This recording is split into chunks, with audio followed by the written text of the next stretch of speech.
قال النبي صلى الله عليه وسلم ما من رجل لا يؤدي زكاة ماله إلا جعل الله في عنقه شجاعا أقرع أو كما قال النبي عليه الصلاة والسلام জাকাত হওয়ার পর যারা জাকাতের হক আদায় করে না, মালের জাকাত আদায় করে না, সম্পদের জাকাত আদায় করে না, স্বর্ণ রূপা অর্থের জাকাত আদায় করে না, কিয়ামতের ময়দানে আল্লাহ রাব্বুল আলামিন ওই জাকাতের মালকে বিষাক্ত সাপ বানায়া ওই জাকাত অনাদায়কারীর গলার মধ্যে লটকায় দেবেন। ওই সাপ অনবরত ওই ব্যক্তির মাথায়, তার কপালে, তার মগজে, তার কলিজায় দংশন করতে থাকবে জাহান্নামের আযাব। এর চাইতে বড় ভয়ঙ্কর আর কিচ্ছু হতে পারে না। हकीकत से तो दुनिया बेखबर है, दुनिया की नुमाइश पर नजर है नमी गोयम के आज दुनिया जुदा बाश बहर कारे के बाशी बा खुदा बाश सिस्ते दुनिया आज खुदा गाफिल बुदन नक़माशों नुक़रगो फर जिंदोज़ान दुनिया में हो दुनिया का तलबगार नहीं हो, दुनिया में हो दुनिया का तलबगार नहीं हो, बाजार से गुजर हो खरीददार नहीं हो, बाजार से गुजर हो खरीददार नहीं हो, जागा जी लगाने के दुनिया नहीं है, जागा जी लगाने के दुनिया नहीं है, ये इबरत की जाहे तमाशा नहीं है, ये इबरत की जाहे तमाशा नहीं है। দুনিয়ার মায়ায় পড়ছো, এমন পড়াই পড়ছো, এই দুনিয়ায় কিয়ামতের ময়দানে তোমার কাল হয়ে দাঁড়াবে। দুনিয়ায় কামাই করলা, ভোগ করতে পারলা না, তোমার মতো বোকা কত হতে পারে।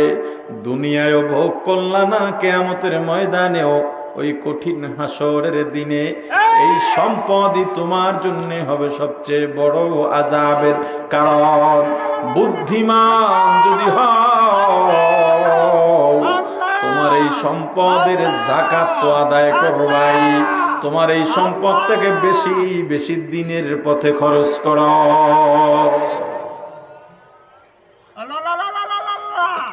যাকাত যাদের হইছে প্রত্যেক মাসে মালের হিসাব করবেন। যখনই দেখবেন যাকাত হইয়া গেছে, যেই মাসে হইছে পরের বছর ওই মাসে গিয়াও যদি দেখেন মাঝে খয়রাতি হইছেন কিংবা জমিদার হইছেন, এটা বিষয় না। বয়নের মাঝে এগুলো দেবেন, কইলে কমু নাইলেন। কি যেন বললাম, পরের বছর ওই সময় যদি যাকাতের নেশাব আবার হয়, এই বছর থেকে যাকাত এখন কত হইছে, কত মাল আছে, হুজুরের কাছে গিয়া হিসাব করবেন। হুজুর আমার এই এই মাল আছে, এই এই পজিশন, হুজুর বলে দেবে কোন মালের যাকাত দেওয়া লাগবে, কোনটার দেওয়া লাগবে না। কথা কি বোঝেন আমার? আরে জোরে বলেন, বোঝেন? এই যাকাত যাদের হইছে, হজ যাদের ফরজ হইছে, হজ করে না, আমার রাসূল বলছেন হজ ফরজ হওয়ার পরেও যারা হজ আদায় করলো না, ওরা ইহুদি হইয়া মরলো না নাসারা হইয়া মরলো, এটা আমি রাসূল জানি না। আপনি কি ভাবছেন মিয়া? এই মুহূর্তে মারা যাব, আমার সঙ্গে এই যে সম্পর্ক শেষ। যেই সন্তানের জন্য মাথার গাম পায়ে ফেলাইয়া গায়ের রক্ত পানি বানাইয়া কামাই করলাম, নিজে না খাইয়া সন্তানকে খাওয়াইলাম, ঈদের সময় সন্তানকে জামা কিনে দিলাম, জুতা কিনে দিলাম, কিন্তু আমি পুরান জামাটা ধুইয়া ইস্ত্রি করে ঈদগাহে গেলাম। আমি গার্মেন্টসে চাকরি করি, আমি রিক্সা চালাই, আমি কোনো অফিসে পিয়নের চাকরি করি, মাস শেষে বেতন হাতে পাইয়া বাজারে গেলাম, ভালো মিষ্টির দোকান উঠেছে, সবাই প্রশংসা করে, কত বছর ধরে মিষ্টি খাই না, আমি কামাই করতে পারি না, আজকে আমি বেতন নিয়ে দোকানে ঢুকলাম, মিষ্টি খাবো, একটা আমি খাবো আর একটা বিবির জন্য নিয়ে যাব। এমন সময় খবর এলো আমার সন্তানের মাদ্রাসার পরীক্ষার ফি দেওয়া লাগবে, কিতাব কিনা লাগবে। আমি আর মিষ্টি না খাইয়া টাকা নিয়ে বাড়ি চলে গেলাম সন্তানের টাকা দেওয়ার জন্যে। নিজে না খাইয়া সন্তানকে দিলাম, নিজে না কিনে সন্তানকে কিনে দিলাম। এই সন্তানের জন্য এত মায়া,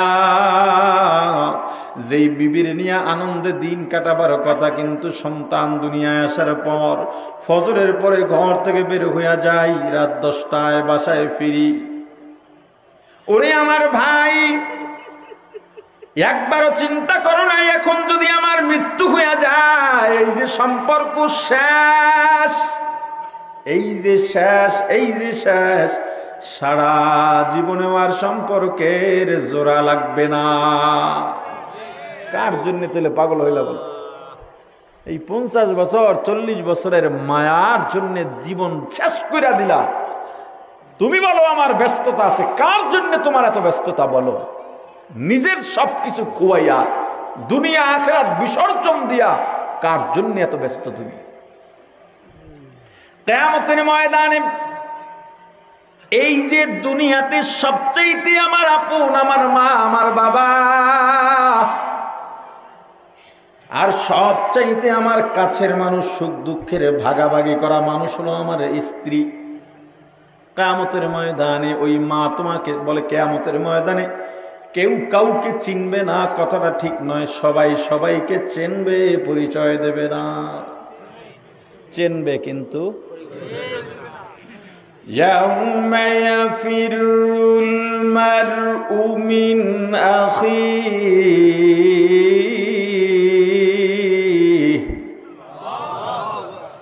ওয়া উম্মিহি ওয়া আবিহি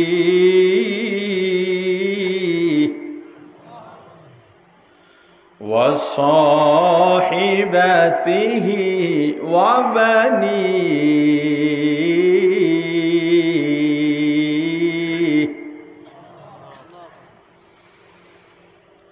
يوم يفر المرء من أخيه وأمه وأبيه وصاحبته وبنيه।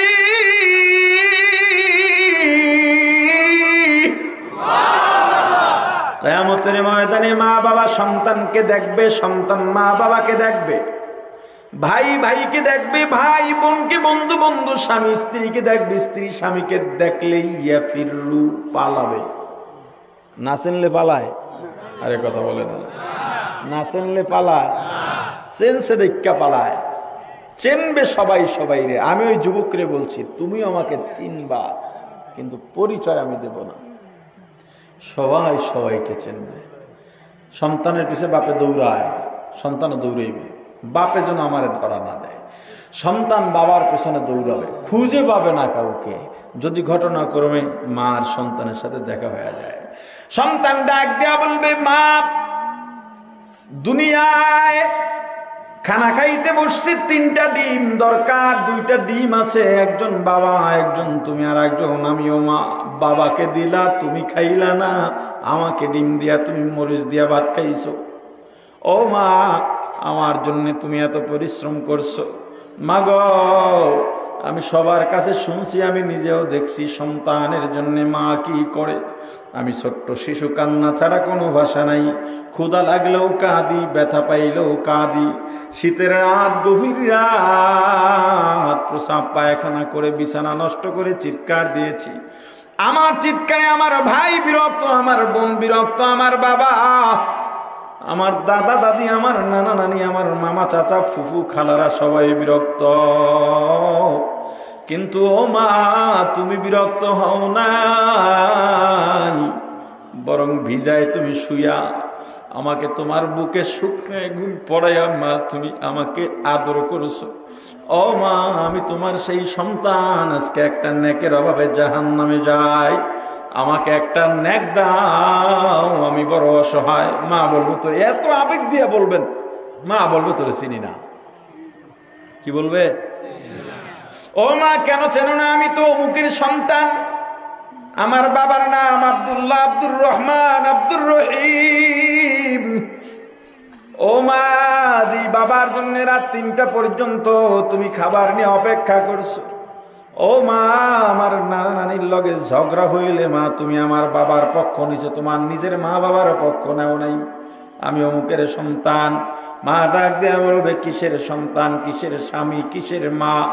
আমি তোদের কাউকে চিনি না। স্ত্রীকে বলবা, বিবি তোমার সঙ্গে সারা জীবন একই বিছানায় কাটাইছি, একটা কম্বলের নিচে 1-2 জন একসঙ্গে থাকছি। ও বিবি, আমি তোমার সেই স্বামী। বিবি ডাক দেয়া বলবে, দুনিয়ায় আমার কোনো বিয়াই হয় নাই।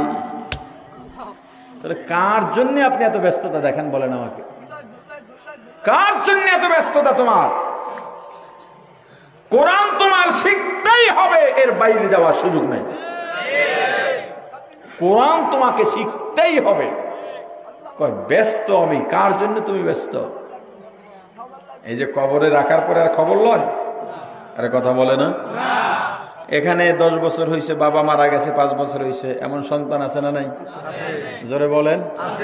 আমাকে একজন সন্তান বলেন, হুজুর আমার বাবা 10 বছর হয়েছে মারা গেছে, আমরা সকালে খাই না? বলে না। সকালে খাই, দুপুরে, রাতে, এই 3 বেলা খাওয়ায় কোনো ভুল আছে? ভুইলা যান এমন হয়? কথা বলেন। তো এইভাবে আমার বাবার জন্য ডেলি আমি 2 ঘন্টা বা 1 ঘন্টা বরাদ্দ করছি।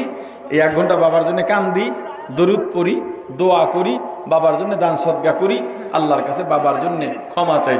আছেন এমন কোন সন্তান যে দৈনিক আমি 1 ঘন্টা এই কাজটা করি? বরং এমনও আছেন গত ঈদ থেকে এই ঈদ বাবার কথা মনেই করেন নাই। যখন হুজুররা বয়ানে মা বাবার কথা বলে বা জুমায় বয়ান করে তখন একটু মনে পড়ে। কথা বলে না? তাহলে আপনার ছেলে আপনার কথা মনে রাখবে? কে কইছে আপনারে? কার জন্য আপনি করেন মিয়া? আমার রাসূল বলছেন, অধীনস্থ স্ত্রী সন্তানের জন্য এতটুকু রেখে যাও যতটুকু না রাখলে তাদের ভিক্ষা করা লাগে।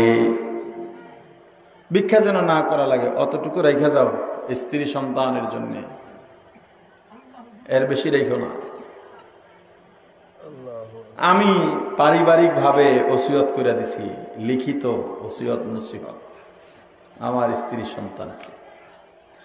আমার ভিতরে এই রিজিকের ঈমান আর আল্লাহর উপরে তাওয়াক্কুলটা খুব ভালোভাবে ঢুকেছে। আমি চিন্তা করি, যেই আমি লেখাপড়া শেষ করে ঢাকার রাস্তায় রাস্তায় ঘুরেছি, 1 দিন 2 দিন সম্পূর্ণ না খাইয়া পানি খাইয়া ঘুরছি। মসজিদের বারান্দায় রাতে ঘুমাতে গিয়েও মসজিদের খাদেমের ধাক্কায় বের করে রাত্রে বের হইয়া খোলা রাস্তায় দাঁড়ায় রয়েছি। সেই আমাকে দিয়ে যদি আল্লাহ 200-400 মানুষের কর্মসংস্থান করতে পারেন, সেই আল্লাহ মরে গেছে। আরে কথা বলে না? এতদিন হয়েছে, একটু তো দুর্বল হয়েই যেতে পারে, ঠিক না? হ্যাঁ, এই চিন্তা করলে ঈমান থাকবে? আল্লাহু লা ইলাহা ইল্লা হুয়াল হাইয়ুল কাইয়্যুম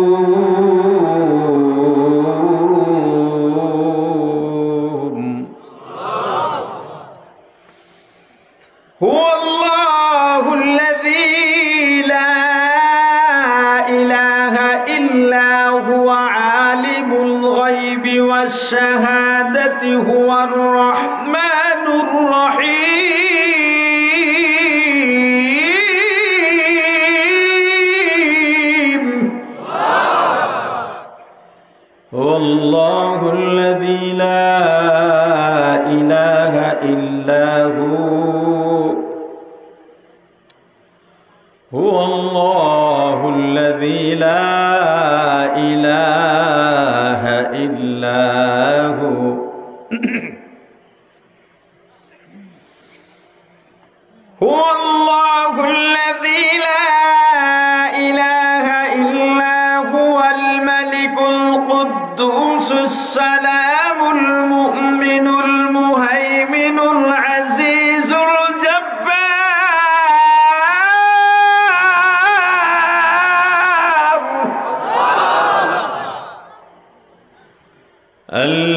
فكبر سبحان الله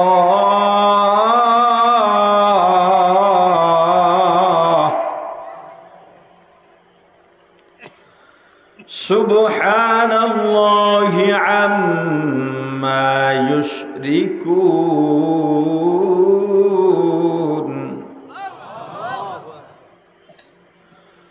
هو الله الخالق البارئ المصور له الأسماء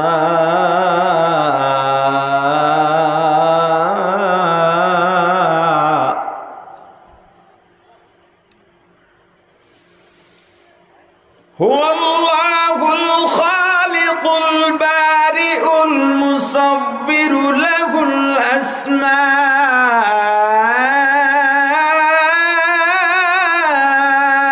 الحسنى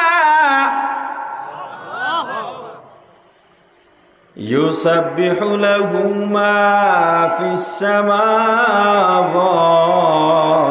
والأرض وهو العزيز الحكيم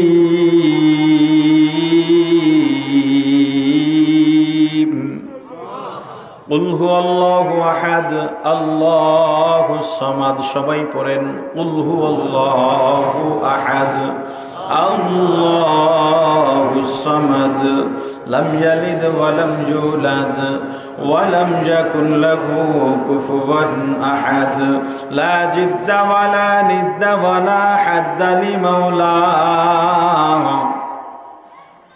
لا جد ولا ند ولا حد لمولاه الآن كما كان ولم يلق زوالا الآن كما كان ولم يلق زوالا لا جد ولا جدة لا عم وخالا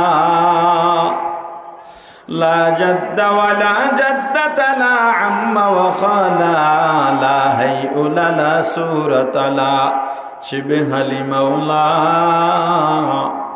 لا هيئ لا سورة لا شبه لمولا ও আমার ভাই আল্লাহ যেমন ছিলেন তেমন আছেন এমনই থাকবেন আল্লাহর লয় নাই আল্লাহর ক্ষয় নাই যেই আল্লাহ রাস্তার ফকিরকে বাদশাহী আসনে বসাইতে পারেন আবার বাদশাহী আসন থেকে রাস্তার ফকির বানায় দিতে পারেন ওই আল্লাহ আছেন না নাই আর জোরে বলেন আছেন না নাই তুমি আল্লাহর উপরে রিজিকের ঈমান আনো তোমার সন্তান স্ত্রীর জন্য যতটুকু দরকার অতটুকু রেখে যাও বোকা হও না আমি আমার পারিবারিকভাবে ওসিয়ত নসিহত করে দিয়েছি আমার রাসূল বলেছেন যদি তৌফিক থাকে তোমার অধীনস্থদের জন্য এতটুকু রেখে যাও যাতে তারা দিনের উপরে চলার জন্য দরকার এর বেশি নয় রিজিকের মালিক যেহেতু আল্লাহ রিজিকের জিম্মাদার আমি না জিম্মাদার আল্লাহ ওদের রিজিক ওরা দুনিয়ায় আসার পথেই নিয়ে আসছে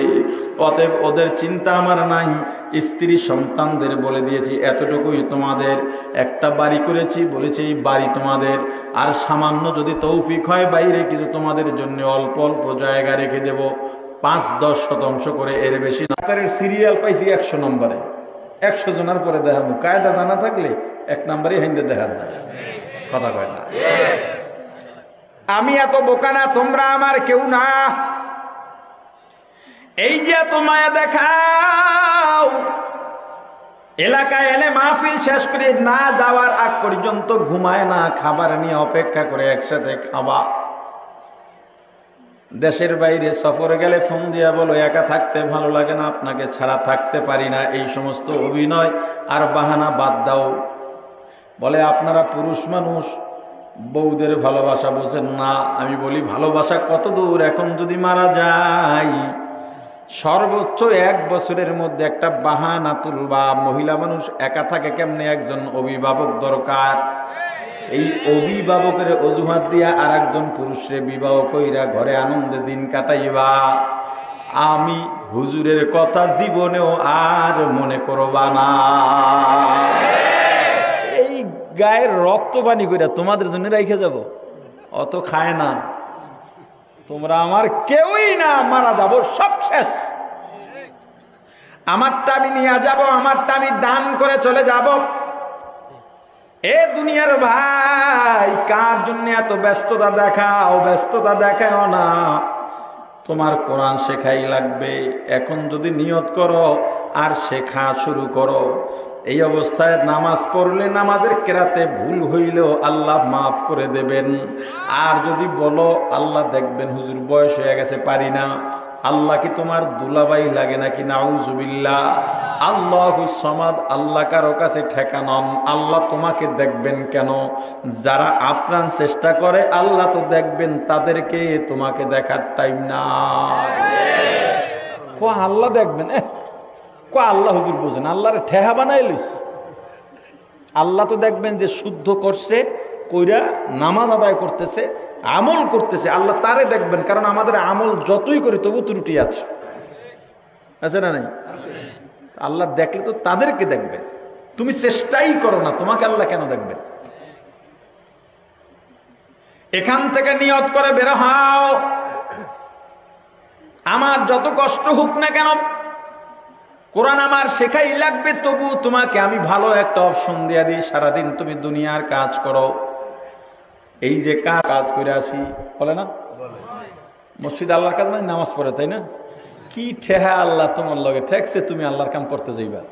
আল্লাহর কাম করার জন্য কোটি কোটি কোটি কোটি ফিরিস্তা আছে। ফিরিস্তার সংখ্যা কত জানেন? কথা কয় না। আরে না জানলেও কইবেন জানি না। জানেন? তা আমি একটা হিসাব দিই, আপনারা গুণনা লইয়েন। এই যে বৃষ্টি পড়ে, কি বৃষ্টি যে পড়ে এক এক ফোঁটা, এই একটা ফোঁটা নিয়ে একজন ফেরেশতা দুনিয়াতে আসে। যেই ফেরেশতা একবার এক ফোঁটা নিয়ে আসে, ওই ফেরেশতা দ্বিতীয় আর আসে না। ওই ফেরেশতা এক ফোঁটা বৃষ্টি নিয়ে আসে, এরপর আল্লাহর ইবাদতে পড়ে যায়। কত ফেরেশতা হবে? 4-5 হাজার তৈরি। হ্যাঁ, কি সুন্দর কথা। চলো আল্লাহর কাম করি। যেইটা বললা নিজের কাজ তো সারা জীবন করলা, চলো আল্লাহর কাজ করি, কথাটা সম্পূর্ণ ভুল। যেটা বলো নিজের কাজ, ওটা নিজের নয়, ওটা পরের কাজ। আর আল্লাহর কাজের কথা যেটা বলো, ওইটা হলো নিজের কাজ। সারাদিন তুমি দুনিয়ার কাজ করো, ঈশার আগে সব কাজ থেকে ফারেক হয়ে যাও। এইভাবে একটা নিজাম করো, নিজামুল আওকাত করো, একটা রুটিন করে নাও। আমি এশার নামাজ পর্যন্ত, এশার আগ পর্যন্ত কাজ করব। এরপরে যত কাজই হোক না কেন, যত ব্যস্ততা হোক না কেন, রাত্রে ঘুমান কিনা? কথা কয় না? কাজ বাকি থাকলেও ঘুমান কিনা? পরের দিন করেন, ঠিক না? এখন করবেন এশা পর্যন্ত, মনে করবেন এইটা, এরপর বাকি থাকলে পরের দিন। এটা করা যায় না? এশার নামাজের পাঠ মসজিদের ইমাম সাহেবকে ধরবেন, বা মাদ্রাসার হুজুর অথবা নতুন হুজুর নিয়োগ দিয়া মোটা অঙ্কের বেতন দিয়া পাও যদি হুজুরের ধরা লাগে, ধরবেন। হুজুর আমাকে 2 ঘন্টা কোরআন তাসবিহ সহ শিখাইবেন, 1 ঘন্টা কোরআন শিখাইবেন, আর 1 ঘন্টা মাসলা মাসাইল আর বাস্তবে ট্রেনিং দেবেন কেমনে আমল করতে হয়। ফায়দা কি জানেন? ফায়দা হলো ওই অবস্থায় তুমি মারা গেলে শহীদি মর্যাদায় বিনা হিসেবে জান্নাত। রাস্তায় যখন চলাফেরা করবা, তখন পায়ের নিচে আল্লাহর রহমত ও নূরের ফেরেশতারা তাদের পাখা বিছিয়ে দেবে। কি তাই নিয়ত করা যায় না? এটা আগে শিখবেন। এখন আলহামদুলিল্লাহ সূরার বাকি আলোচনা শুরু করি। সূরাতুল ফাতিহা সবসময় পড়ি, সবসময় পড়ি, কত পাওয়ারফুল। সূরাতুল ফাতিহার অনেকগুলো নাম আছে। এই নামের উপরে কিছু আলোচনা করে বয়ান শেষ করব ইনশাআল্লাহ। কোন সূরার নাম রাখা হয় ওই সূরার যে কয়েকটা দিকের যে কোনো একটা দিকে লক্ষ্য রেখে। কোন কোন সূরার নাম রাখা হয় সূরার প্রথম শব্দের দিকে লক্ষ্য রেখে, কোন কোন সূরার নাম রাখা হয় সূরার ভেতরের বা শেষের শব্দের দিকে লক্ষ্য রেখে, কোন কোন সূরার নাম রাখা হয় সূরার ভিতরের অর্থের দিকে লক্ষ্য করে, ফজিলতের দিকে লক্ষ্য করে, কিংবা সূরা যে নাজিল হয় এই নাজিল হওয়ার প্রেক্ষাপটের দিকে লক্ষ্য রেখে। সূরাতুল ফাতিহার অনেকগুলো নামের প্রধান নাম 2টা। কয়টা? জোরে জোরে জোরে। একটা হলো সূরাতুল হামদ বা আলহামদু সূরা। কি সূরা? আর একটা হলো সূরাতুল ফাতিহা। এই 2টা নাম হলো প্রধান। আর অনেক নাম আছে, 2টা নাম প্রধান। একটা সবাই বলেন, আর একটা সূরাতুল ফাতিহা। আলহামদু কেন রাখলে এই নাম? যেহেতু আলহামদু দিয়া শুরু, এজন্য। ফাতিহা কেন? ফাতহুন আরবি শব্দ, অর্থ খোলা, উন্মোচন করা, আরম্ভ করা, শুরু করা, উদ্বোধন করা। সূরা ফাতিহা দিয়ে যেহেতু কোরআন শুরু, আলহামদু সূরা দিয়ে যেহেতু শুরু, এজন্য এই সূরার নাম সূরাতুল ফাতিহা। সূরাতুল ফাতিহার অনেকগুলো নামের আরেক নাম উম্মুল কুরআন। কি নাম? কোরআনের মা। সূরা ফাতিহা কি? এই যে আমরা এত তেলাওয়াত করি সূরা ফাতিহা, দেখেন কত বড় সূরা। মুফাসসিরিন ইকরাম বলেন 30 পারা কোরআনে যা আছে সূরা ফাতিহার মধ্যে তাই আছে।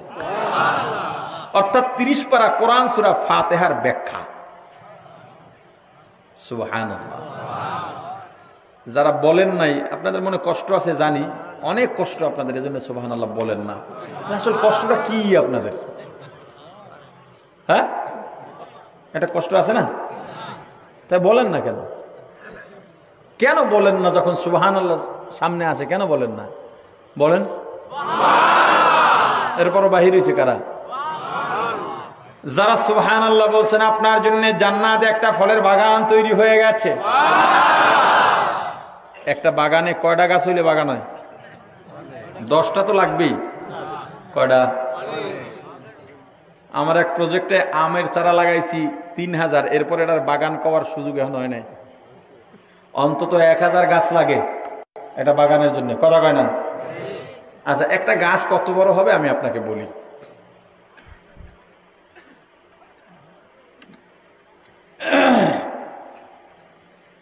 একটা গাছে অনেক রকমের ফল হবে, থোকায় থোকায় আঙ্গুর, আপেল, বেদানা, নাশপাতি, আপনার কত যা জানি না তাও। আর মজার কোনো শেষ নাই। একটা গাছ, আমাদের এলাকার যে বট গাছ আছে না, এর সেই ছোট হইবে না, একটু হইলেও বড় হইবে। কি কন? হ্যাঁ, বড় পুরানি রেন্ডি গাছ আছে। আমাদের কলাপাড়া গেছিলাম একটা কাজে, রেজিস্ট্রি অফিস আমি দেখছি রেন্ডি গাছ। ওরে আল্লাহ, কত দূর জড়াইতে! আমি কইছি যে আমি চিন্তা করতে যে জান্নাতের গাছ মনে এত বড় হইবে না। হ্যাঁ, কত বড় হইতে পারে? জান্নাতের একটা গাছের ডালপালা, শাখা প্রশাখা 500 মাইল জুড়ে ছড়িয়ে ছিটিয়ে থাকে। গাছটা বট গাছ আছে, বড় হওয়ার কথা না? কথা কয় না। 500 মাইল, কিলো না, কত? মানে 750-800 কিলো একটা গাছ সাইজ। এই গাছটা যদি ঢাকার 0 পয়েন্টে রাখা হয় তাহলে বাংলাদেশ কাবার। কেমনে? ঢাকা থেকে কুয়াকাটা 500 মাইল নাই, টেকনাফ 500 মাইল নাই, সিলেট ছাতক 500 মাইল নাই, রাজশাহী 500 মাইল নেই, কুড়িগ্রাম, কুষ্টিয়া, ভেড়ামারা 500 মাইল নেই। কথা কয় না? আছে? তার মানে একটা গাছ বাংলাদেশ কাবার। কিরে আমচোর, বেলচোর, তালচোরেরা, এই দুর্নইতে যারা চুরি করে মানুষের গাছের ফল, এমন দরবেশ আপনাদের এলাকায় আছে না নাই? যে একটু জ্বরের আলাপ পায়, বালতি লইয়া ফজর আগে দৌড় দেয় মানুষের বাড়ির আম গাছ তলায়। কথা কয় না? ছোট বিঘায় এমন বুজুর্গ আছে? এটা বুজুর্গ না বুজুর্গু? এটি করা যাবে না। যাবে? এগুলো করা যাবে না। এইরকম 1000 ফল, কি 1000, কত হাজার হাজার ফল গাছ। আর আমরা এত হাজার গাছ ধরবো কি? আল্লাহর কইছে আল্লাহ একটাই লইবে। কথা কেন? অত খামু কেমনি? জান্নাত তো জান্নাতি। এরপরে সুবহানাল্লাহ বলে না। এই যে আমি কিন্তু নজরে পড়ছে 2-4 জন করে সুবহানাল্লাহ বলতে ঠোঁট লাগান লাগে না, সুবহানাল্লাহ বলা যায় না। আপনি যখন করে রয়েছেন সুবহানাল্লাহ বললেন কোন সময়? সবাই বলেন সুবহানাল্লাহ। আল্লাহ কবুল করে। আরো জোরে বলি। তাহলে 30 পারা কোরআন সূরা ফাতিহার ব্যাখ্যা, তাফসীর। সূরাতুল ফাতিহার আরেক নাম সূরাতুশ শিফা, রোগ মুক্তির সূরা। আজকে ডাক্তারি শিখাই দেব আপনাদেরকে, রোগ মুক্তির সূরা। আমার রাসূল বলেন পৃথিবীতে এমন কোন আগত অনাগত রোগের চিকিৎসা, রোগ নাই যেই রোগের চিকিৎসা সূরা ফাতিহায় নাই। ডায়াবেটিসের চিকিৎসা নাই, করোনার চিকিৎসা নাই, কইছে কেডা? আপনি তো ইসলাম জানেন না দেখে কোন। আমার রাসূল বলেছেন সূরা ফাতিহা সব রোগের চিকিৎসা আছে, খালি মৃত ব্যক্তিকে জীবিত করতে পারবে না। এখানের যিনি আয়োজকদের একজন, উনি সাংবাদিক এবং আলেম, সাইফুল ভাই। ওনার কাছে জিজ্ঞেস করবেন, নাম টাম বলে দিলাম, নাহলে কবে যে হুজুরটা মনে এমনি কয়ও অনেকে মনে হয়, এই জন্যে। তো সাইফুল ভাই এরকম একটা টেবিল ছিল আমার এই পাশে, উনি বাম পাশে বসা, একটা পানির বোতল ওটার উপরে উঠায় আবার নামায়, সাহস করতেছে না বয়ানের ভিতরে। আমি বুঝছি কোনো একটা কারণ আছে। আমি বয়ান থামাইয়া বললাম, আপনি কিছু বলবেন? বলে, হুজুর মহিলা প্যান্ডেলে আপন দুই বোন আসছে অন্যান্য মহিলাদের সাথে, দুই বোনই যুবতী, বিবাহ উপযুক্ত। এক বোন হঠাৎ করে যখন ইউসুফ আলাইহিসসালাম এবং তার ভাইয়ের ভাই সম্পর্কের বয়ান এটা শুনে চিৎকার দিয়ে মারা গেছে। হয়তো কোনো একটা কষ্ট আছে বা হায়াত এই পর্যন্ত। আর এক বোন এটা দেখে তখনই বেহুশ, বলতে গেলে সবাই ধরে নিছে এও বাঁচবে না। তবে সে বেহুশ হওয়ার আগে বলছে যে মেজবাহ হুজুর থেকে একটু পানি পরাই না দেন আমাকে। তা আমি বলছি, মেয়ে বলছে আবেগে, আমার ফুতে কিছুই হবে না, সূরা ফাতিহা সবাই পড়েন। সবাই পড়ছে, আমিও পড়ছি। এবার বোতল এমনি ধরছি যে বোতল লক্ষ্য করে ফু দেন, সবাই পানিতে ফু দিছে। পানি দিয়ে আমি বয়ান করে আমি রেস্টে পরের দিন বয়ানের মাঝখানে এসে মনে পড়ছে যে ওইটা কি অবস্থা মেয়েটার। আমি জিজ্ঞেস করার বলে যে পানি পান করার বা তার চেহারায় ছিটে দেওয়ার সাথে সাথে মেয়েটা ওইটা বসে গেছে, এবং আজকেও সে বয়ান শুনতে আসছে। সূরা ফাতিহার পাওয়ার, কিসের পাওয়ার? জোরে বলেন। এখন এখানে একটা প্রশ্ন আছে যে সূরা ফাতিহা দিয়েই যদি এত চিকিৎসা হয়, তাহলে ডাক্তারের দরকার কি? যে ফার্মেসি দিয়ে ওষুধ খাই, এটার দরকার কি? একটা প্রশ্ন আছে না? আপনাকে শুনতে আগ্রহী? কথা কয় না? চিন্তা করে হুজুর একটু সুর দেয় আবার থাইমে যায়। আইসি সুরের লজ্ঞা, সুরের লজ্ঞা আইসেন কারা? বয়ান না সুর? জোরে। বয়ানের লাগে সুরের কোনো শর্ত আছে? এটা তো তাহলে ভালো করে বুঝছেন। ওই মাহফিলে মনে হয় ভুলে গেছিলাম ওই সময় সব বিষয়। হ্যাঁ কইছিলাম এটি। হ্যাঁ, তাহলে আজকে আর কইলাম না। তো বয়ানের জন্যই বসেন, সুরের লেগে বসার দরকার নেই। সুর হইলে হইবে, নাইলে নাই। কোন সমস্যা আছে? মাশাআল্লাহ, আপনাকে সমস্যা না থাকলে আমারও সমস্যা নাই। সূরা ফাতিহা দিয়া আরোগ্য লাভ করার ক্ষেত্রে, রোগ ভালো হওয়ার ক্ষেত্রে দুইটা শর্ত আছে। কয়টা? জোরে বলেন। এক নাম্বার, যেই লোক সূরা ফাতিহা পড়ে ফু দেবে ওই লোকের জবান আল্লাহর পছন্দওয়ালা জবান হতে হবে।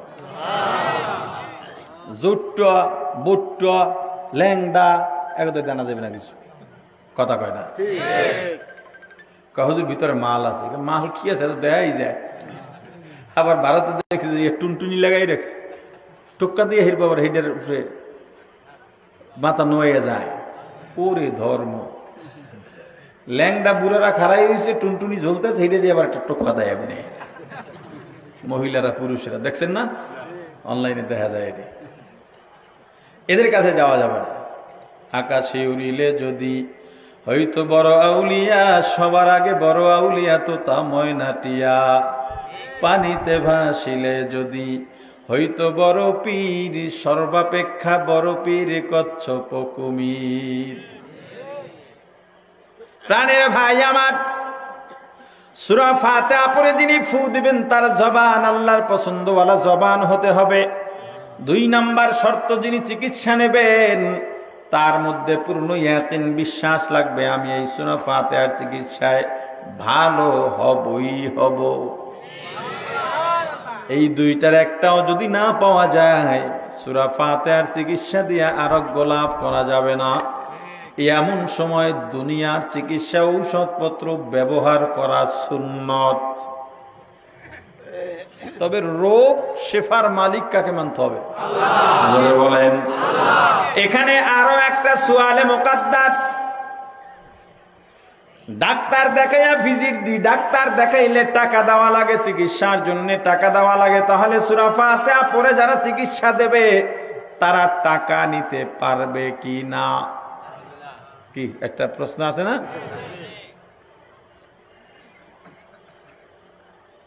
এই উত্তরটা দেওয়ার আগে আপনাদেরকে একটা ফতুয়া শিখাই। ফতুয়া আপনারা দেবেন আজকে।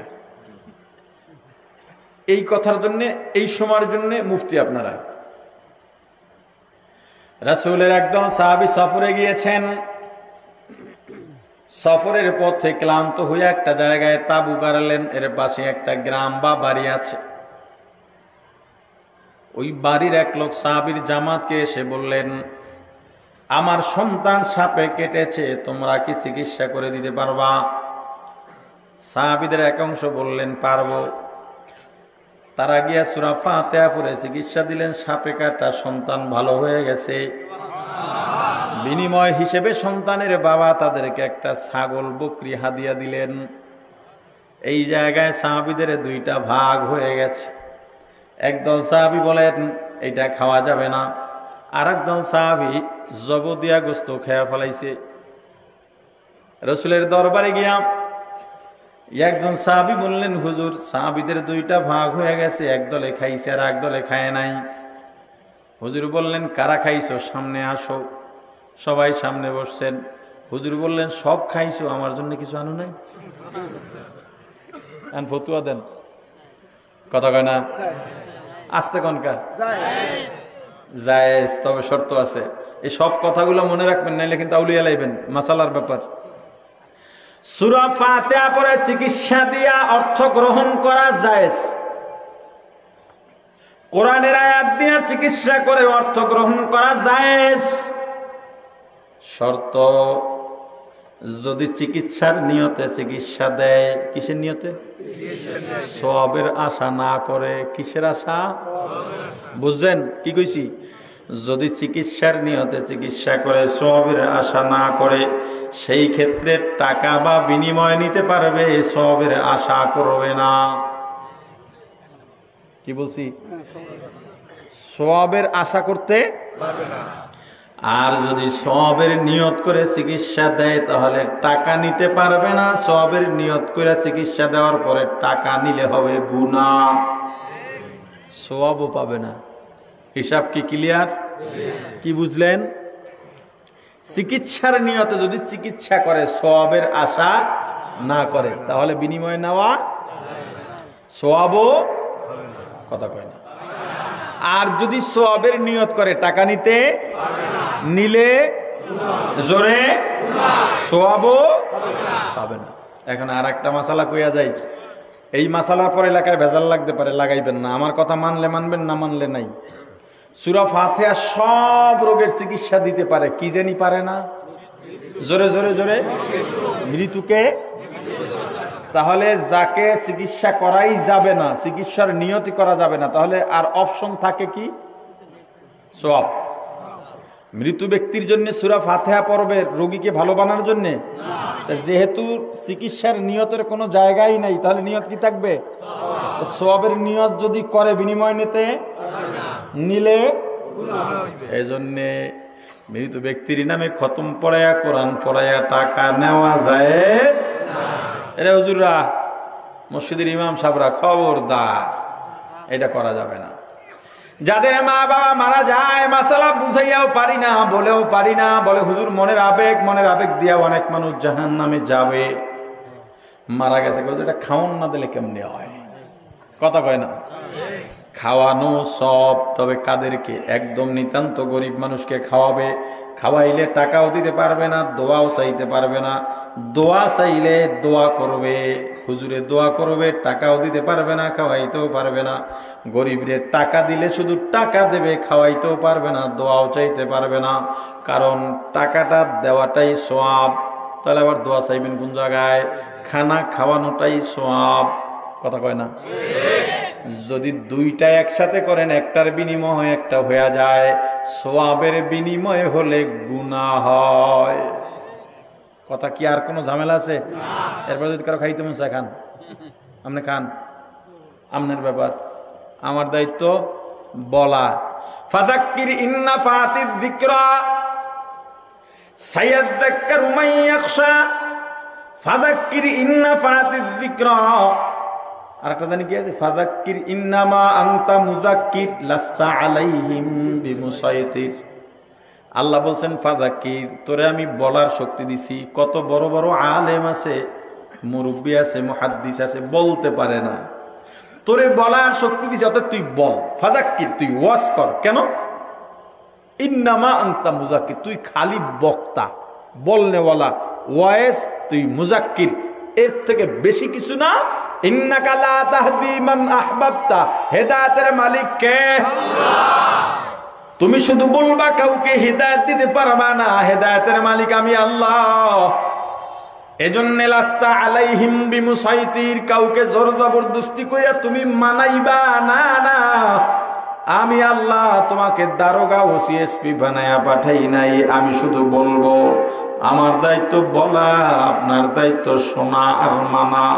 মানা না মানার দায়িত্ব আপনার।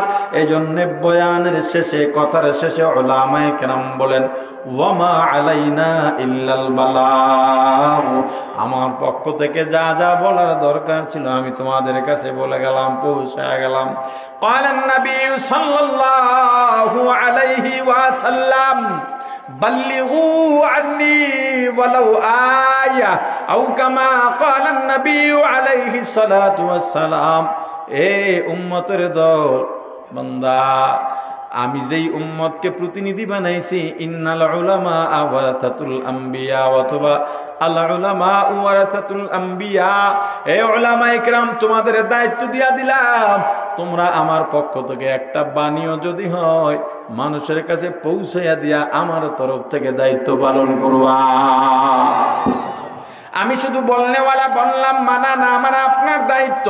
সূরাতুল ফাতিহার অনেকগুলি নামের মধ্যে শেষ করে দেই, আর একটা নাম হলো সূরাতুত তালিমিল মাসআলা, আল্লাহর দরবারে কিভাবে দোয়া করব, এই দোয়া নিয়ম কানুন শিক্ষার সূরা, দোয়া করার পদ্ধতির সূরা। দুনিয়ার মানুষ 6টা জিনিস চায়, আল্লাহ মানুষকে 6টা জিনিস দিতে চান। তার মধ্যে 1 নাম্বার হলো, আমি যা চাই, আমি যে দোয়া করি আল্লাহ যেন কবুল করেন। আল্লাহ বলেন, বান্দা আমি তোর দোয়া কবুল করার জন্য বসে থাকি, কিন্তু হারাম খাইয়া, সুদ খাইয়া, ঘুষ খাইয়া শরীরটারে পবিত্র বানাইয়া লাইছো। কথা কয় না? কি বানাইছে? হায় হায় হায়, হারাম খায় ফতুয়া দিয়া, হারাম খায়, ঘুষ খায় বকশিসের ফতুয়া দিয়া, সুদ খায় ইন্টারেস্টের ফতুয়া দিয়া। আমারে বুঝায় ঘুরাইয়া, হুজুরের এমনি সুদ না তো, এমনি এমনি এমনি এমনি এমনি এমনি ঘুরে ঘুরে গ্রাম ট্রাম সব পেছাইয়া এমনি জায়েজ।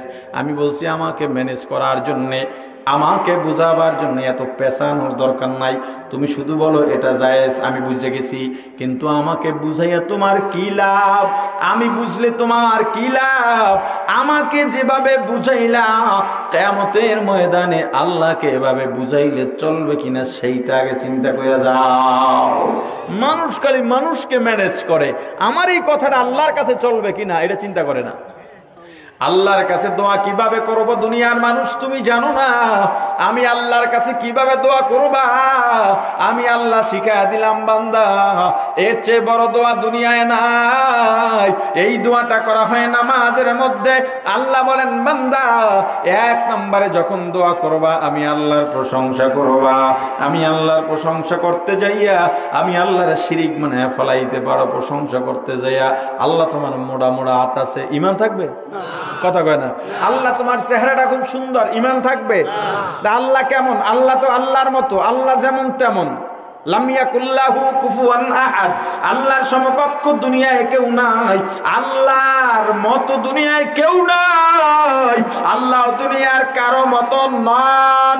আল্লাহ তাহলে কার মতো? কথা কয় না। কার মতো? আল্লাহর মতো। প্রশংসা কি দিয়া করবা বান্দা? তোমার জানা নাই, ভুল করে ফেলতে পারো। এজন্য আমি আল্লাহ তোমাকে শিখাইয়া দিলাম কিভাবে আমি আল্লাহর প্রশংসা করবা। আলহামদুলিল্লাহি রাব্বিল আলামিন।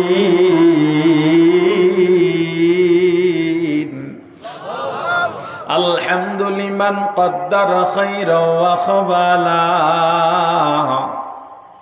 আলহামদু লিমান কদ্দারা খায়রাও ওয়া খাবালা ওয়াশ শুকরু লিমান সাওয়ারা হুসনাও ওয়া জামালা ওয়াশ শুকরু লিমান সাওয়ারা হুসনাও ওয়া জামালা ফরদুন সামাদুন আন সিফাতিন খালকি বারিউন রব্বুন আযালিয়ুন খালাকাল খালকা কামালা রব্বুন আযালিয়ুন খালাকাল খালকা কামালা।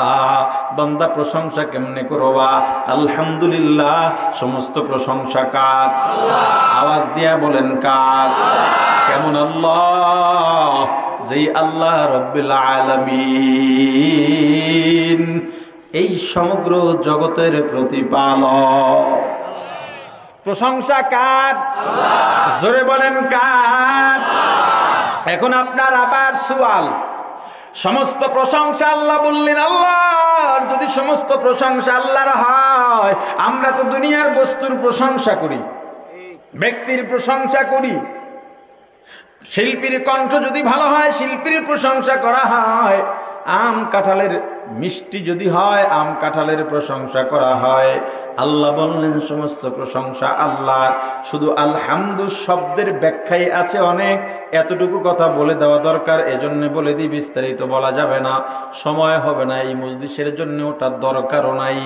সমস্ত প্রশংসা আল্লাহ, তাহলে মানুষের প্রশংসা করি কেন? এখানে ভালো করে বুঝে নেন।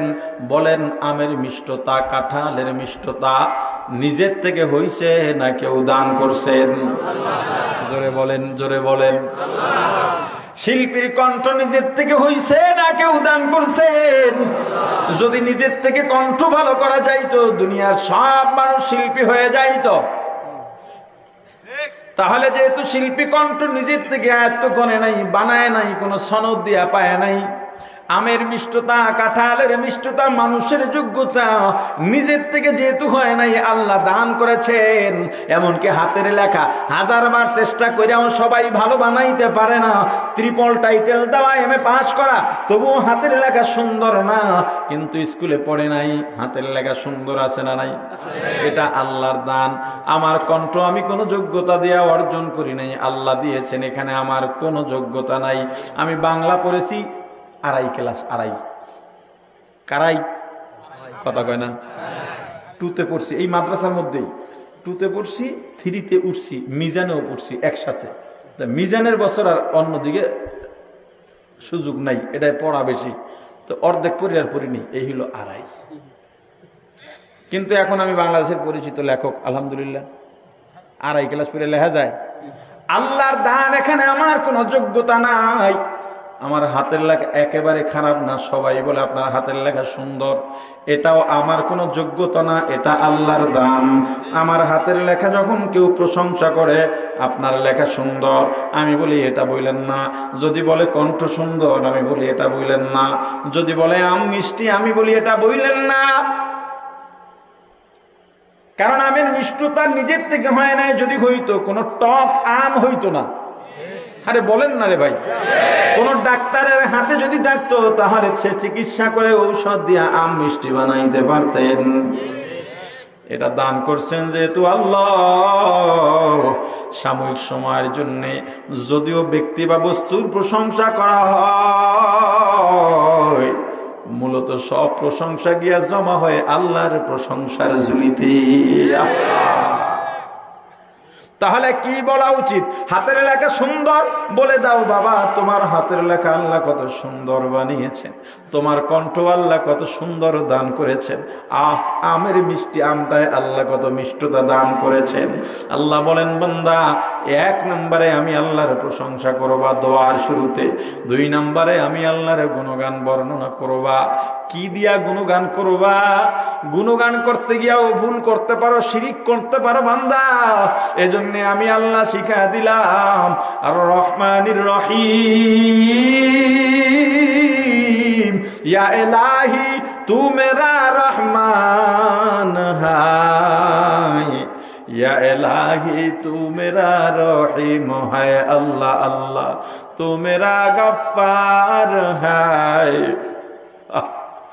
अल्लाह अल्लाह तू मेरा सत्तार है।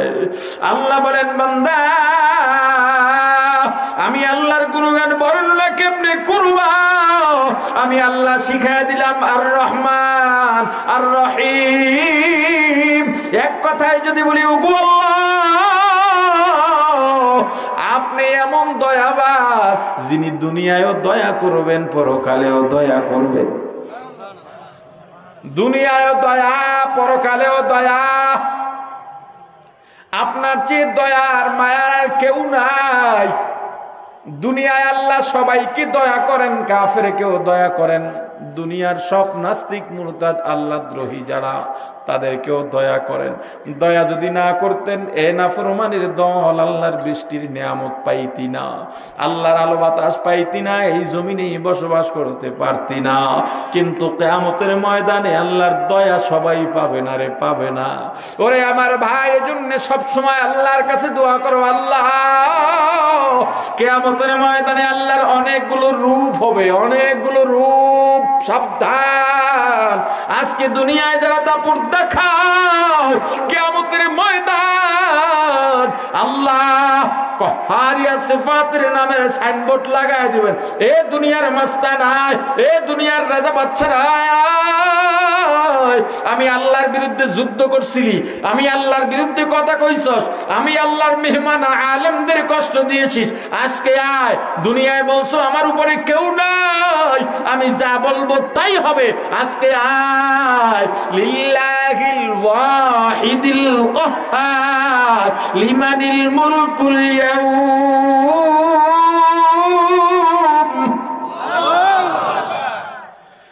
লিল্লাহিল ওয়াহিদিল কাহ্হার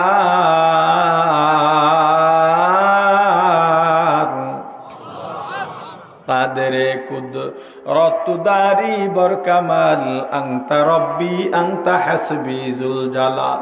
কিয়ামতের ময়দানে আয়, দুনিয়ার মাস্তানেরা আয়, দুনিয়ার দাপটে আয়। ধ্বংস মর্যাদা দেখাইছো, সম্মান দেখাইছো, টাকার পাওয়ার দেখাইছো, ক্ষমতার পাওয়ার দেখাইছো। রমজানের তারাবির আওয়াজ দূরে যায়, এ সাউন্ডবক্স বন্ধ করো, মাহফিলের মাইকের আওয়াজ দূরে যায়, বন্ধ করো। অথচ দিবসে দিবসে বিয়ার অনুষ্ঠানে সারা রাত মুমিনদের ঘুমাতে দেয় নাই, কিচ্ছু বলিস নাই। আজকে আয়, পারলে বল লিমানিল মুলকুল ইয়াউম, এই দিনের মালিক কে ক? আল্লাহই বলবেন লিল্লাহিল ওয়াহিদিল কাহ্হার। আজকে শুধু কহ্হারের জন্য। এই আল্লাহর কহ্হার রূপের সামনে যেন না পড়ি, কারণ আল্লাহর কাহ্হার রূপের সামনে যদি পড়ে যাই, ওমাইয়া আমাল মিসকালা যাররাতিন শাররান ইয়ারা, এক যাররা গুনাহ যদি হয়, ওই জাহান্নামের আযাব সহ্য করা ছাড়া উপায় নাই। কতটুকু আযাব হবে তুমি কি জানো? জানো, যদি আল্লাহ না করুন, আল্লাহ না করুন, আল্লাহ না করুন, যদি জাহান্নামে যাই বসি, ওই আযাব কতটুকু হবে পরিমাপ করে নাও। আমার রাসূল বলেছেন জাহান্নামে সবচাইতে কম আযাব হবে রাসূলের চাচা আবু তালেবের। কার? হাদিস শরীফে আসছে, আবু তালেবের পায়ের টাকনু পর্যন্ত জাহান্নামের আগুনের আংটা দিয়ে ঢেকে দেওয়া হবে। কেউ কেউ বলেছেন জাহান্নামের বুট জুতা পরায় দেবে। বুট জুতা এটাও মানা যায়, বুট জুতা যেটার উপর থেকে খালি থাকে না, টাকনু পর্যন্ত ঢাকা থাকে, তার মাথার উপর দেয়া গরম পানি ঢালা হবে না, তার গলায় সাপ লটকানো হবে না, তাকে গুরুজোর বাড়ি দেওয়া হবে না, হাতুড়ি পেটা করা হবে না, অতি ঠান্ডাও দেওয়া হবে না, পুইস পান করানো হবে না, শুধু পায়ের টাকনু পর্যন্ত জাহান্নামের আগুনের আংটা। এই আংটার পাওয়ার এত এত প্রখর, ওই টাকনুর নিচের আগুনের আংটার তাপে তাপে মাথার মগজটা আস্তে আস্তে উত্তপ্ত হয়ে ফুটতে শুরু করবে, ফুটতে শুরু করবে, টকবক করে ফুটতে থাকবে। মহিলারা যখন ভাত রান্না করে উথলাইয়া যায়, একটা সময় ভাত উথলাইয়া যায়, আগুনটা যদি না কমায় ভাত লাফাইতে লাফাইতে অর্ধেক ভাত পাতিলার বাইরে পড়ে যায়। কি ওই মহিলা তখন এই চুলাটা কমায়া দিলে আস্তে করে ভাতও ঠান্ডা হয়ে যায়, কিন্তু আবু তালেবের আগুন তো কমায়া দেওয়া হবে না, যার জন্য ফুটতে থাকবে ফুটতে থাকবে, মাথার মগজগুলো ভিতরে একেবারে শরবত হয়ে যাবে। একটা সময় বাষ্প তৈরি হইয়া মাথার মাথার চারাটা টাস টাস করে ফেলে ভাগ হয়ে যাবে, ওই মাথার মগজগুলো লাফাইয়া লাফাইয়া উতলাইয়া উতলাইয়া শরীরের চারপাশ দিয়ে বেয়ে বেয়ে পড়তে থাকবে। শরীরের গোস্তগুলা গায়ের থেকে খুশি খুশি পড়ে যাবে। আবু তালেবের কাছে জানতে চাওয়া হবে আপনার অনুভূতি কেমন? আবু তালেব বলবেন আমার কাছে মনে হয় এই পৃথিবীর সবচাইতে বেশি আযাব আমি আবু তালেবকে দেওয়া হচ্ছে। ফেরেশতারা বলবেন না না না, বরং সবচাইতে কম আযাব আপনাকে দেওয়া হচ্ছে।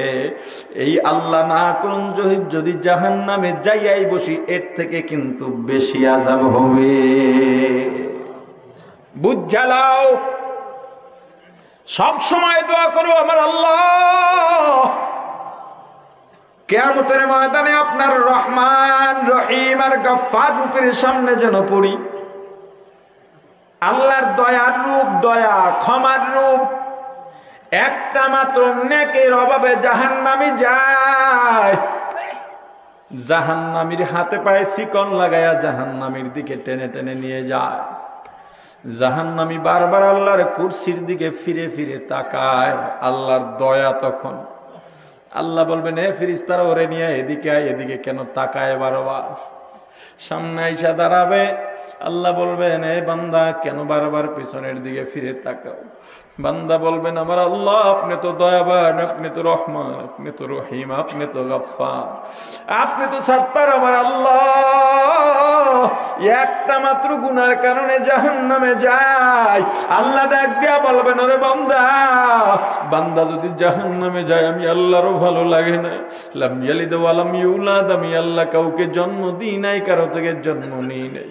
বান্দারে বান্দা, সন্তান যখন তোকে বাবা বলে ডাক দেয় তোর অন্তরটা শান্ত হয়ে যায়, ঠান্ডা হয়।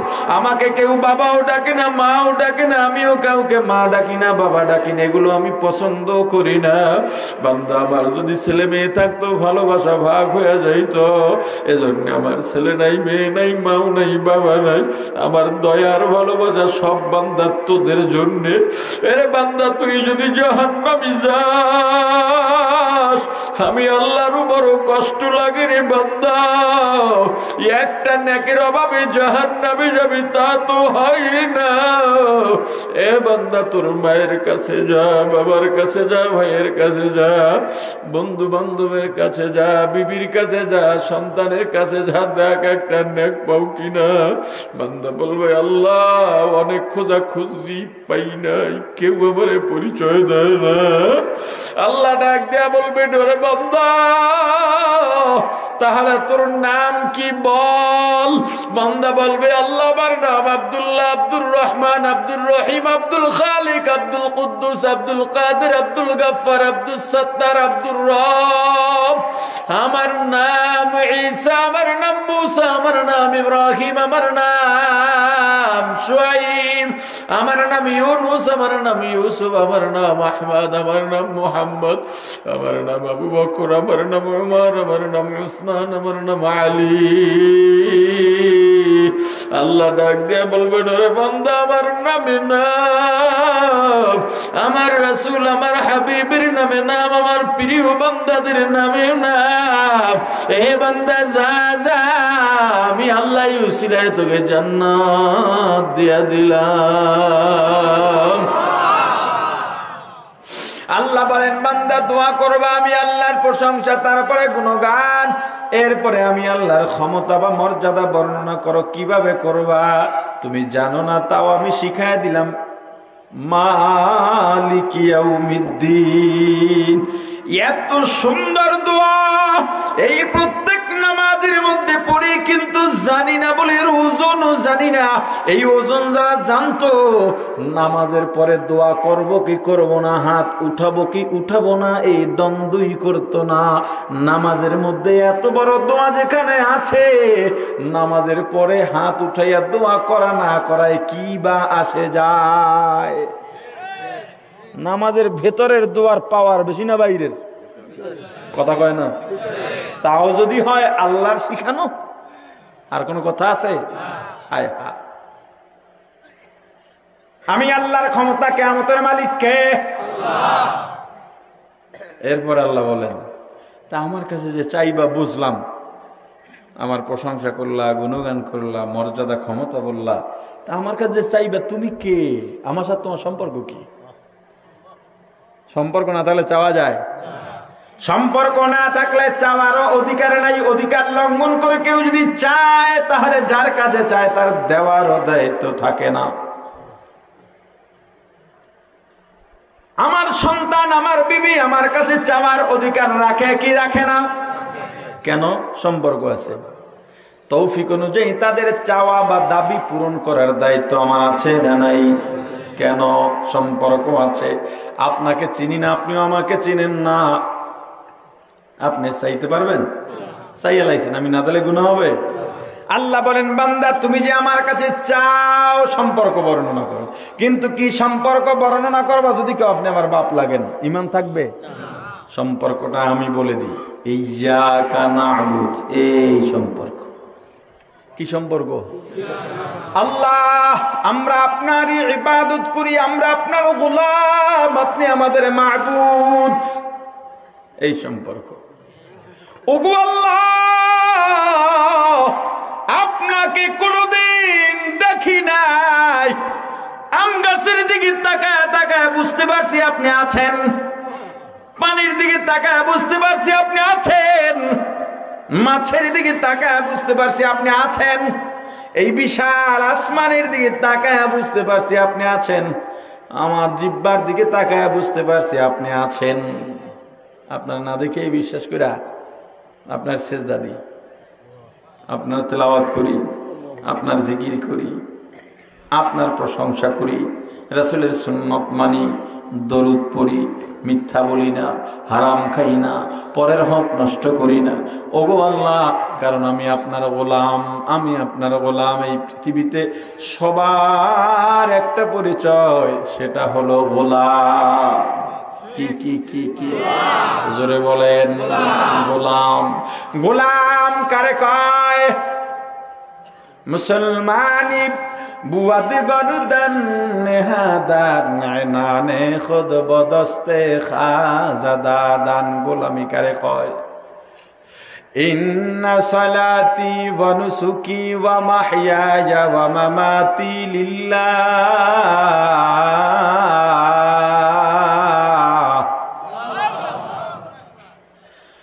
ওয়া মাহইয়ায়া ওয়া মামাতি লিল্লাহ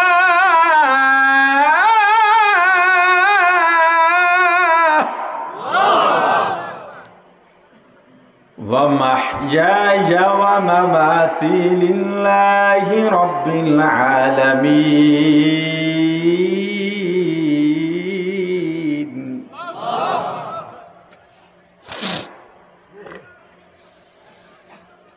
قل إن صلاتي ونسكي ومحياي ومماتي لله رب العالمين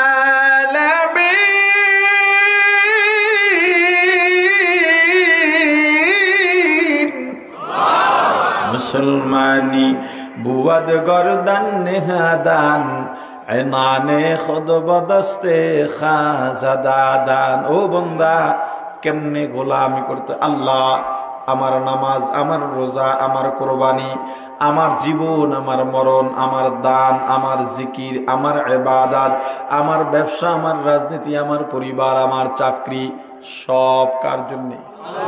আরো জোরে বলেন। এই সম্পর্ক আগে স্থাপন করো, তারপরে আল্লাহর কাছে চাও।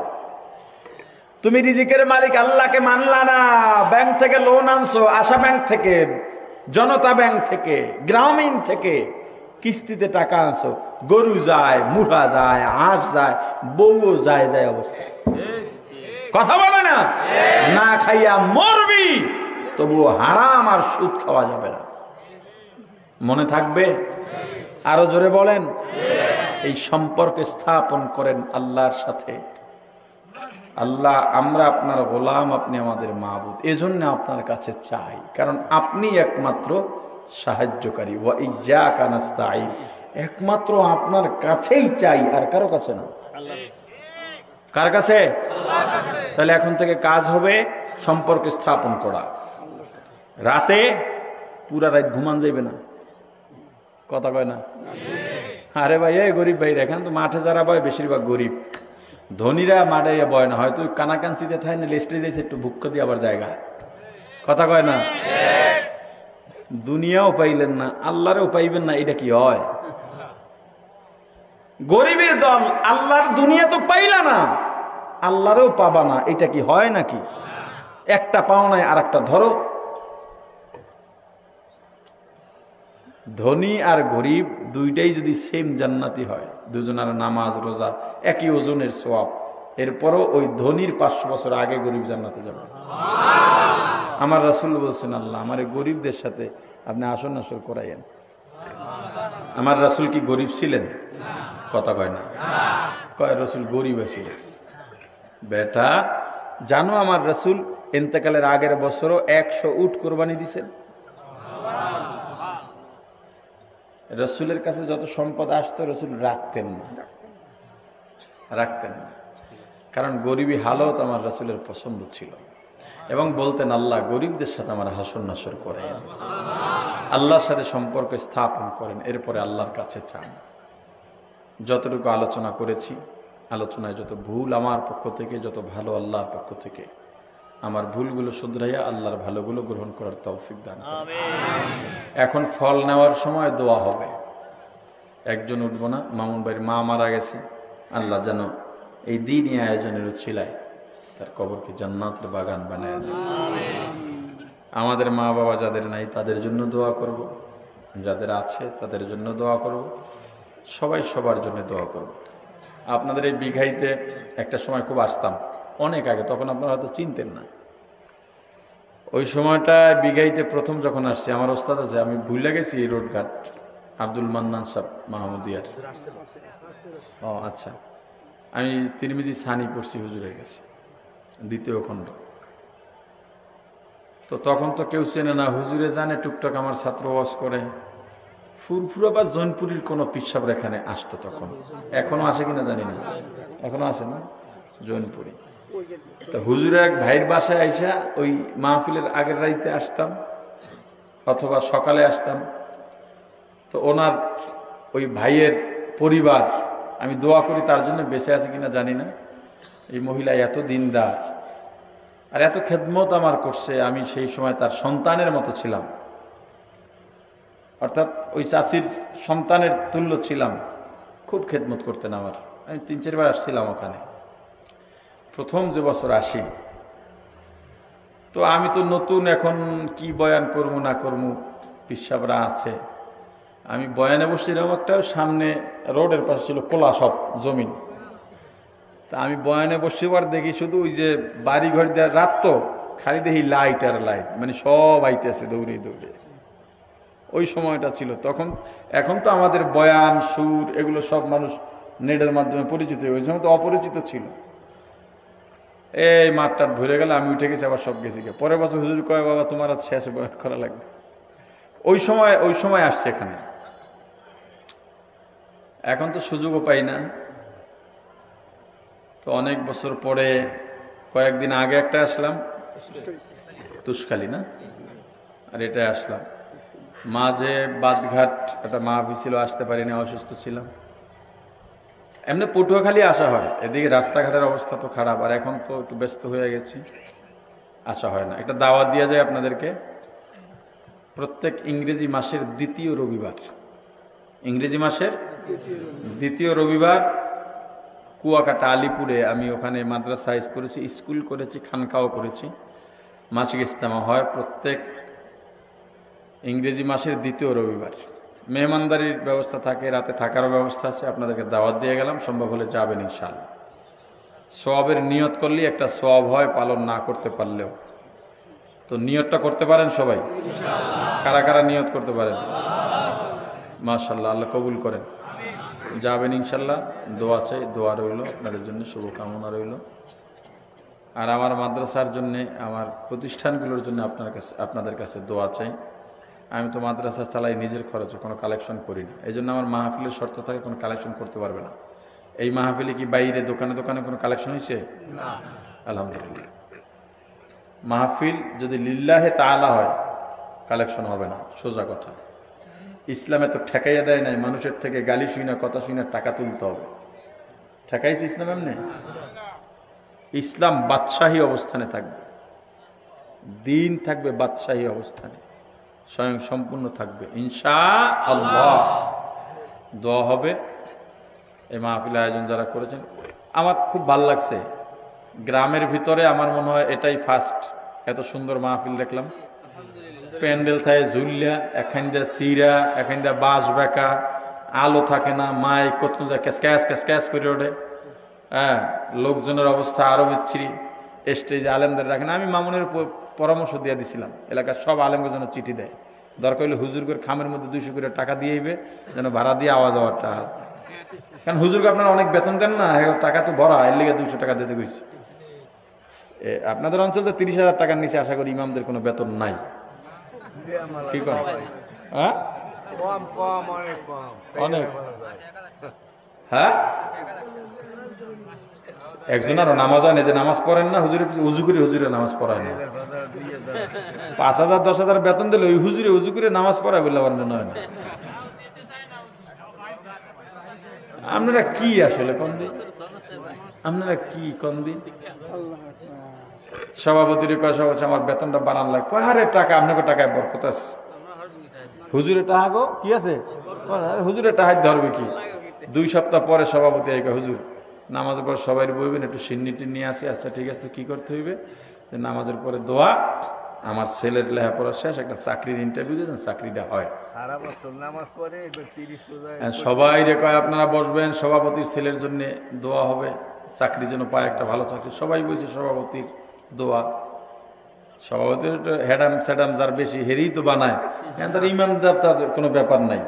এখন হলে যারটা মোটা বেশি হেরে বয়, কথা কয় না, হইলে সভাপতি। নামাজও জানে না, রুকু সিজদাও জানে না, হেডের বানায় সভাপতি। আচ্ছা যাই হোক, ইমাম সাহেব নামাজের শেষে দোয়া, আল্লাহ সভাপতির ছেলে খুব ভালো লেখাপড়া করছে, আল্লাহ আমার মতো একটা ইমামতির চাকরি দিয়ে দেন। সভাপতি একটা নামাই এলে হুজুর বন্ধ করেন দোয়া। কি হয়েছে? এইটা কইলে আমার পোলা খাইতে পারো, বাঁচবো এই বেতনে? আপনি না কইলেন বেতনে বরকত, আমি বরকতের দোয়া করছি। ইমাম সাহেবকে 30,000 বেতন দেবেন এই বাজারে। কথা কয় না, কত কইছি? আরে কথা বলেন না কেন? যে ইমামরা 4-5 হাজার টাকা ইমামতি করেন, আপনাদের সমস্যা আছে। সাইরা দেবেন ইমামতি, নামাজ পড়াইবে সভাপতি, একামত দেবে সেক্রেটারি, আর আজান দেবে ওই যে কেশিয়ার। কোন ইমাম 5,000 10,000 চাকরি করবেন না, এত খেদমত করা লাগবে না ইসলামের। এটা রিক্সা চালাইলেও মাসে 20,000 টাকা মেলে। এখন কাজ করবেন, সমস্যা কি? ইমাম আবু হানিফা ব্যবসা করে নাই? আপনি কত বড় বুজুর্গ হয়েছেন, কাসেম নানুতুবি রহমতুল্লাহ করেন নাই? তো আপনার আমার করতে সমস্যা কি? আমার দ্বারা কোনো হুজুর আলেম আইলি যে হুজুর কেমনে কি করবো, আমি বলছি মুদি দোকান দেন, নাইলে রাস্তার পাশে ফুচকা বেছেন, ভালো লাভ, চটপটি বেছেন। কই এটা কেমন, এটা মানায়? ব্যবসায় মানায় না তো মানায় কিতে? ওই ইমামতির নামে যাইয়া মরার দাওয়াত খেয়ে হারাম খাওয়ানে মানায়?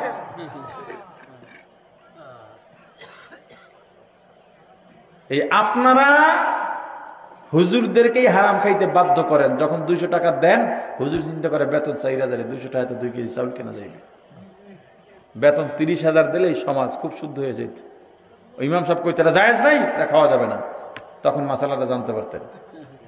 কথা বল না, বেতন এই আপনার পকেটে টাকা দেন। এই যে কমিটি টাকা দেয় না, কি যে একটা মাতবরি পাইছে, টাকা দেয় না। টাকা দেয় মুসল্লিরা, আপনার হুজুর করে দেবেন। মসজিদে ছাদ করার দরকার নাই, টিনই থাকবে, হুজুরদের বেতন ঠিকভাবে দেবেন। কি কইছি বুঝছেন? খবরদার, এই বিষয়টা মনে রাখবেন।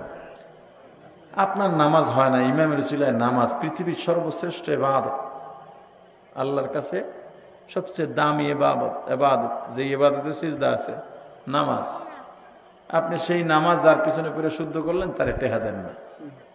আপনার ছেলেরে বাড়ি বাড়ি ভরে আইসক্রিম খাওয়ান, হুজুরের ছেলে মেয়ে নাই, এর ছেলে মেয়ের আইসক্রিম খাওয়াইতে মন চায় না, রমজান আইলে কয় হুজুর কিছু হাদিয়া জাকাতের টাকা দেয়, বেটা ফাজিল কোথাকার। হুজুররা জাকাত, গরিব হইলে হুজুরদেরকে জাকাত দেবেন না, তারা সম্মানী মানুষ। এই সমস্ত ইত্রামি আর ফাইজলামি বাদ দিতে হবে, হিসাব সোজা। আর এই যুদ্ধে আমি নামছি, দোয়া করবেন ইনশাআল্লাহ।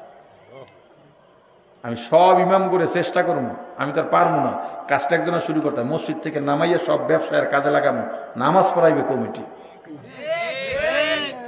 অলরেডি নামাইছি, অনেকের নামাইছি।